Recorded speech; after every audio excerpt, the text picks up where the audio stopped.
ოპოზიციაში მიმდინარე პროცესებთან დაკავშირებით გითხავთ კვლავ აღნიშნავდა კონკრეტულად ნაციონალურ მოძრაობასთან დაკავშირებით ვიცით რომ ამ დრომდე კვლავ გაურკვეველია ამ პარტიის როგორც თავმჯდომარის ასევე კანდიდატებთან დაკავშირებული საკითხები კვლავ ერთი დღე დარჩა მოქმედი თავმჯდომარის ვადის ამოწურვამდე თუმცა ამ ფონზე კვლავ უცნობია ჩატარდება თუ არა ცდილობა და ზოგადად შეიძლება თავმჯდომარის არჩევის საკითხი მოიცნას დღის წესრიგიდან რას უკავშირებთ ამ პარტიაში მიმდინარე პროცესებს შევხედავთ რომ ეს კარგი პროცესია ზოგადად რომ ნაციონალურ მოძრაობამ მე მგონი დაასწრებს საკონსტიტუციო სასამართლოში პროცესებს და განხილვებს და საკუთარ თავს თვითონვე გააუქმს. ასე ჩვენ ვაკვირდებით თუნდაც რამდენიმე დღის წინ აპლიკაციის პრეზენტაცია რო ქონდათ, აპლიკაციით რომ უნდა ხელისუფლების ხელში აღება, ნუ ეს კიდე ცალკე კომიკური სიტუაცია არის.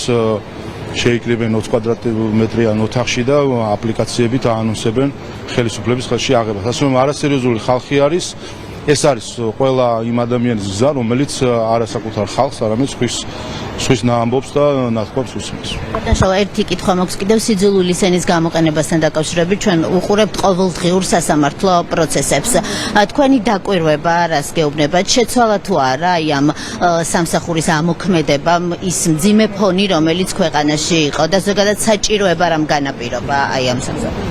ვფიქრობ და საზოგადოებას ამჩნევს რომ განსაკუთრებით სოციალურ მედიაში სიძულვილის ენა მიკრო, რა თქმა უნდა, ყავს ჩვენ გამოსწორებელი რეციდივისტები, მლამძღოლები, მაგინებლები, რომლებსაც მათ არაფერი არ გამოასწორებს, მათი ნირი არის ასეთი, რომ უნდა იძალადონ ვერბალურად თუ ფიზიკურად, უნდა ილამძღონ, ეს არის მათი დავალება, რომელსაც იღებენ იმისთვის, რომ ქვეყანა არიონ, ასე რომ რეციდივისტებს არ ვიცი, არაფერი არ ეშველებათ ალბათ, მაგრამ ის ვინც აყოლილი იყო ყალბ კულტურას, პოლიტიკურ კულტურას, რომელსაც ევროპულ კულტურად ასაღებენ, რომ გინება, ლანძღვა და უხამსობა არის ევროპულობა, აი ამას მიაღწიეს სამწუხაროდ ზოგიერთმა ევროპელმა წარმომადგენელმა საქართველოში, რომ არის გაიგივებული ლანძღვა, გინება და უხამსობა ევროპულობასთან.